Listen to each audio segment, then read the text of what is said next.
जय हिंद। नमस्कार मित्रों, आपका स्वागत है आप ही के YouTube channel all exam class के अंतर्गत।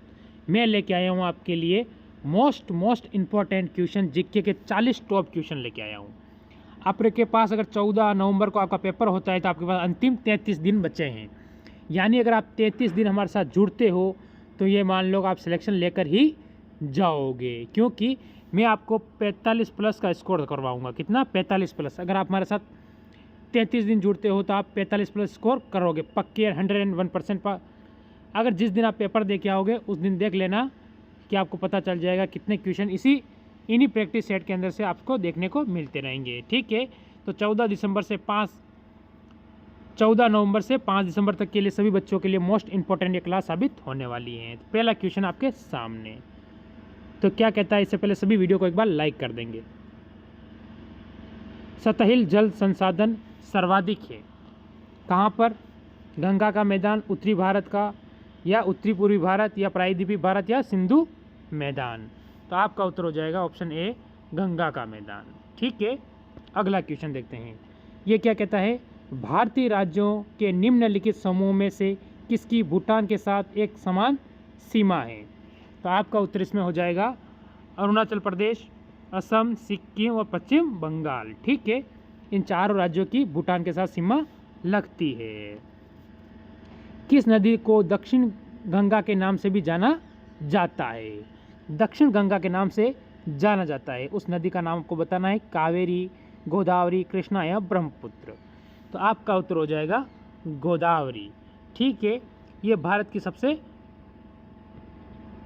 चौड़ी नदी है, चौड़ी नदी। ठीक है, ये भी आपको ध्यान रखना है, यहाँ से आपका क्वेश्चन बन जाता है। ठीक है, ये आपका अगला क्वेश्चन। राष्ट्रीय उद्यान फूलों की घाटी किस राज्य में स्थित है? राष्ट्रीय उद्यान जो फूलों की घाटी है वो किस राज्य में स्थित है? इसमें आपका उत्तर क्या होगा? आपका उत्तर हो जाएगा उत्तराखंड। ऑप्शन आपका इसमें एक बिल्कुल सही हो जाएगा। ये आपके सामने एक और नया क्वेश्चन। कौन सा जल निकाय अंडमान निकोबार द्वीप समूह को अलग करता है? 11 डिग्री चैनल, अंडमान सागर, बंगाल की खाड़ी, या 10 डिग्री चैनल।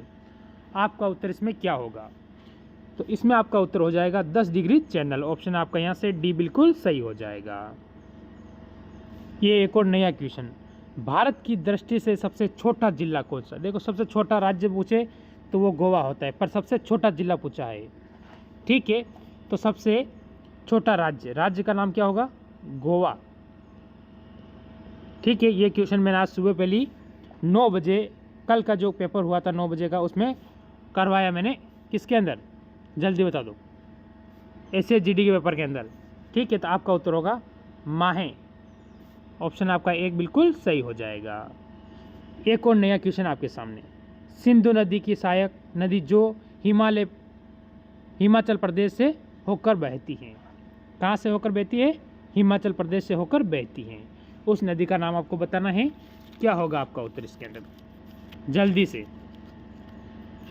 तो सतलुज। ऑप्शन आपका एक बिल्कुल इसमें सही हो जाएगा। एक और नया क्वेश्चन आपके सामने। निम्नलिखित में से किस राज्य का समुद्री तट सबसे लंबा है? यानी समुद्र का जो तट है सबसे लंबा है। आपको बताना सिर्फ इन 4 में से। ठीक है, तो आपका उत्तर इसमें क्या होगा? इसमें आप चारों में से आपका उत्तर हो जाएगा ऑप्शन नंबर ए। कौन सा? आंध्र प्रदेश। ठीक है, एक और नया क्वेश्चन आपके सामने। नर्मदा नदी का उद्गम में होता है। कहाँ से होता है ये बताना है आपको इस क्वेश्चन के अंतर्गत। तो यहाँ से आपका उत्तर क्या होगा? यहाँ से आपका उत्तर हो जाएगा महादेव रेंज। ऑप्शन आपका 4 बिल्कुल इसमें सही हो जाएगा। एक और नया क्वेश्चन आपके सामने। किस राज्य सरकार ने जन सम्मान वीडियो प्रतियोगिता शुरू की है? तो किस राज्य ने की है? महाराष्ट्र, उत्तर प्रदेश, उड़ीसा या राजस्थान। तो आपका उत्तर इस क्वेश्चन में क्या होगा? आपका उत्तर हो जाएगा ऑप्शन नंबर डी, राजस्थान। इसकी राजधानी हो जाएगी जयपुर। ठीक है, क्या हो जाएगी? जयपुर। अगला क्वेश्चन आपके सामने।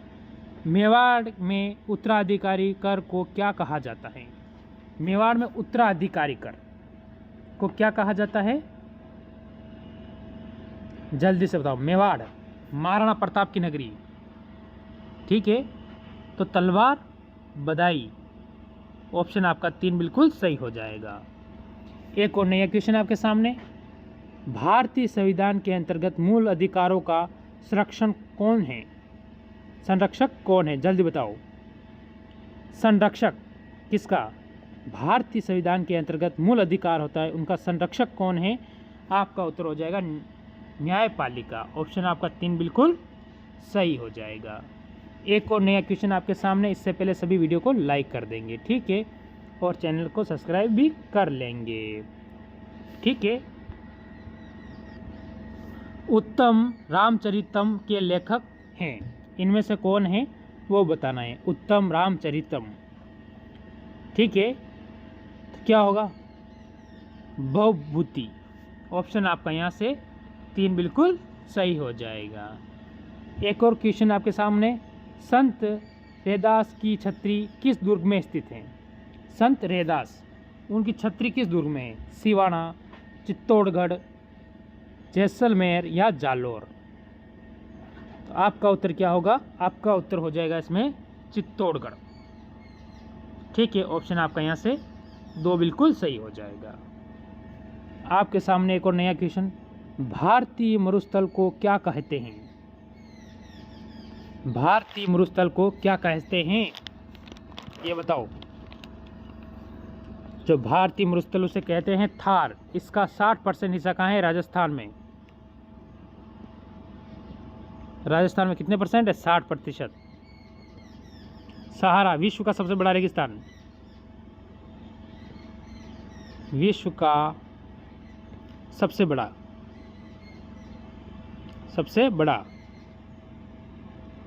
ठीक है, रेगिस्तान मरुस्थल। अगला क्वेश्चन देखेंगे, बिहू किस राज्य का प्रमुख पर्व है? देखो, ये क्वेश्चन बहुत बार पूछा जाता है, कई पेपरों में क्वेश्चन पूछा गया है, तो इसमें आपका उत्तर हो जाएगा ऑप्शन नंबर बी, यानी असम, 2 बिल्कुल सही हो जाएगा। दिल्ली चलो का नारा किसने दिया था? M.K. गांधी यानी महात्मा गांधी, MSC बोस ने, सुभाष चंद्र बोस ने, या LL राय ने? तो आपका उत्तर क्या होगा इसमें? आपका उत्तर हो जाएगा सुभाष चंद्र बोस, ऑप्शन आपका 2 बिल्कुल सही हो जाएगा। एक और नया क्वेश्चन, पंजाब के निर्माण में सबसे महत्वपूर्ण नदी कौन सी है? पंजाब के निर्माण, देखो, सतलज, झेलम, सिंधु या व्यास? जल्दी बताओ, पंजाब के निर्माण में सबसे महत्वपूर्ण नदी का नाम क्या है, वो बताना है इस क्वेश्चन के अंतर्गत। आपका उत्तर हो जाएगा सिंधु, ऑप्शन नंबर आपका यहाँ से 3 बिल्कुल सही हो जाएगा। देखो, अगला क्वेश्चन आपके सामने आ चुका है, इससे पहले सभी एक बार वीडियो को लाइक करेंगे, शेयर करेंगे और चैनल को सब्सक्राइब कर लेंगे।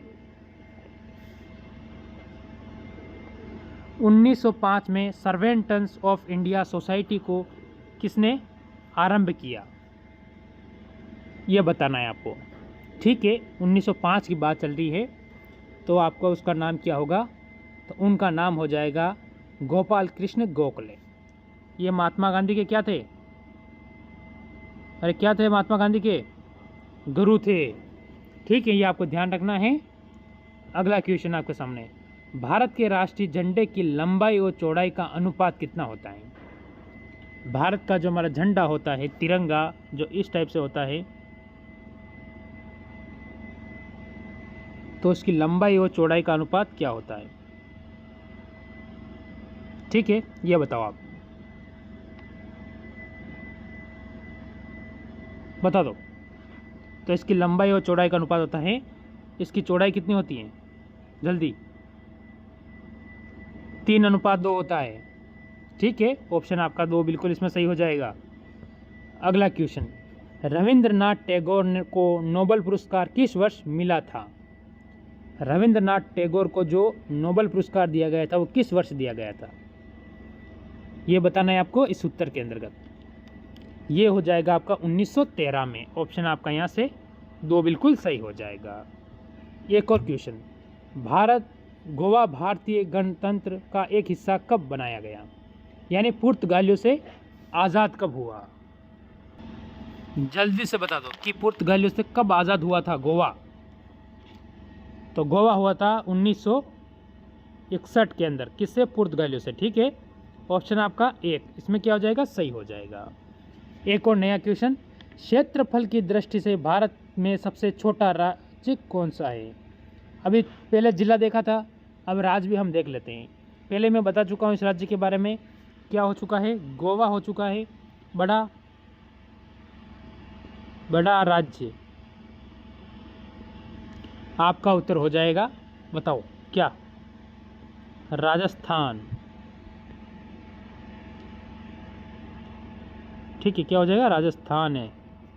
ठीक, अगला क्वेश्चन, जनसंख्या के आधार पर भारत में सबसे छोटा राज्य कौन सा है? जनसंख्या के आधार पर। क्षेत्रफल के आधार पर तो गोवा हो गया, अब हमसे पूछा जनसंख्या के आधार पर सबसे छोटा, तो आपका उत्तर हो जाएगा इसमें सिक्किम। ऑप्शन 3 बिल्कुल सही हो जाएगा। एक और क्वेश्चन आपके सामने, सबसे अधिक बार बजट किसने पेश किया? सबसे अधिक यानी सर्वाधिक बार जो बजट पेश किया वो किस नेता ने किया था? प्रणब मुखर्जी, मोरारजी देसाई, मनमोहन सिंह जी, या फिर एपीजे अब्दुल कलाम? तो आपका उत्तर होगा मोरारजी देसाई। ऑप्शन आपका यहाँ से 2 बिल्कुल सही हो जाएगा। शिवाजी के राजनीतिक गुरु एवं संरक्षक कौन थे? ये बताना है आपको। तो क्या नाम होगा यहाँ से? संरक्षक किसके? शिवाजी महाराज के। ठीक है, तो आपका उत्तर क्या होगा? दादाजी कोंडदेव। ठीक है, ऑप्शन आपका यहाँ से 3 बिल्कुल सही हो जाएगा। एक और नया क्वेश्चन, निम्नलिखित में से कौन भारत का लगातार 2 बार राष्ट्रपति बना? ऐसा कौन है जो भारत का 2 बार राष्ट्रपति बना लगातार? यह बताना है। आपका उत्तर होगा राजेंद्र प्रसाद। ठीक है, ये भारत के क्या है? प्रथम राष्ट्रपति है, प्रथम राष्ट्रपति। ठीक है, ये भी कौन है? राजेंद्र प्रसाद ही है। आगे वाला क्वेश्चन, आधुनिक युग का तुलसी किसे कहा जाता है? आधुनिक युग का तुलसी किसे कहा जाता है? कालिदास को, महादेवी वर्मा को, विष्णु शर्मा को, या मैथिली शरद गुप्त को? किसे कहा जाता है आधुनिक युग का तुलसी? जल्दी से बता दो, क्या उत्तर होगा इसका? इसका उत्तर हो जाएगा आपका मैथिली शरण गुप्त। ऑप्शन आपका यहाँ से 4 बिल्कुल सही हो जाएगा। एक और नया क्वेश्चन, प्रत्येक वर्ष हिंदी दिवस किस दिन मनाया जाता है? जो प्रत्येक वर्ष हिंदी दिवस मनाया जाता है वो किस दिन मनाया जाता है? हमसे ये पूछा गया है, तो हमें इसी का उत्तर देना है कि भाई हम हर वर्ष हिंदी दिवस 11 मई, मार्च, 12 मई, 14 सितंबर या 16 दिसंबर को मनाते हैं। तो आपका उत्तर हो जाएगा 14 सितंबर को मनाते हैं। ऑप्शन आपका यहाँ से 3 बिल्कुल सही हो जाएगा। देखो आगे वाला क्वेश्चन, भारत छोड़ो आंदोलन कब हुआ था? यानी भारत, अंग्रेजों अब क्या करो, भारत छोड़ दो, ये आंदोलन कब शुरू हुआ था ये बताना है आपको। ठीक है, तो क्या होगा इसमें उत्तर? 1955, 1942, 1947, या फिर इनमें से कोई नहीं? तो आपका इसमें उत्तर हो जाएगा 1942। ऑप्शन आपका 2 बिल्कुल एकदम सही हो जाएगा। आज का सेकंड लास्ट क्वेश्चन, पृथ्वीराज सारो निम्नलिखित में से किसने लिखी था? ठीक है, पृथ्वीराज सारो, उसका नाम क्या है? जयदेव, बाणभट्ट, भवभूति या चंद्रवरदाई? तो क्या होगा आपका उत्तर इस क्वेश्चन के अंतर्गत? आपका उत्तर हो जाएगा चंद्रवरदाई। ऑप्शन आपका यहाँ से 4 बिल्कुल सही हो जाएगा। आज का लास्ट और अंतिम क्वेश्चन आपके सामने, रजिया सुल्तान किसकी बेटी थी? रजिया सुल्तान किसकी बेटी थी? जल्दी बता दो। बलबन की? हो ही नहीं सकता। अकबर की? अकबर तो बाद में आया। किसकी थी? इल्तुतमिश की। किस वंश से थे? गुलाम। गुलाम, ठीक है, गुलाम वंश के था। ठीक है, तो कैसी लगी आज की क्लास? अगर अच्छी लगी हो तो सभी एक बार लाइक करेंगे, सभी शेयर करेंगे, सभी सब्सक्राइब करेंगे, क्योंकि टॉप 40 क्वेश्चन देखे हमने। ऐसे ही अगर हम 33 दिन तक टॉप 40 क्वेश्चन देखेंगे तो इस तरह से आप एक खतरनाक कड़ी आपकी तैयार हो जाएगी, जिससे कि आप 1320 क्वेश्चन तैयार कर लेंगे। ठीक है, और जिसका लास्ट तक एग्ज़ाम है वो कम से कम 2 से 2,500 क्वेश्चन तैयार कर लेगा और इसी के अंदर से पेपर बनने वाला है। अगर ऐसे जीडी की तैयारी कर रहे हो तो रोज़ाना जीके, मैथ और रीजनिंग की क्लासें लग रही हैं आपकी, वो भी लेना ना भूलें, क्योंकि वो भी एक बेहतर क्लासें हैं आपके लिए। मात्र हम 15 मिनट में पूरी क्लास क्लियर करवा चुके हैं। तो जय हिंद, जय भारत।